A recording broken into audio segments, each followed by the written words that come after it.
We don't need to destroy her, just the image. Then we let the people do the rest. What do you propose? Shut down the black markets, take away what little they have, then double the amount of floggings and executions, put them on TV, broadcast them live. Sow fear.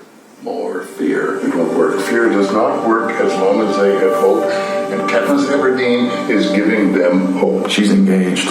Make everything about that. What kind of dress is she going to wear? Floggings. What's the cake going to look like? Executions. Who's going to be there? Fear. Blanket coverage. Shove it in their faces. Show them that she's one of us now. They're going to hate her so much they might just kill her for you.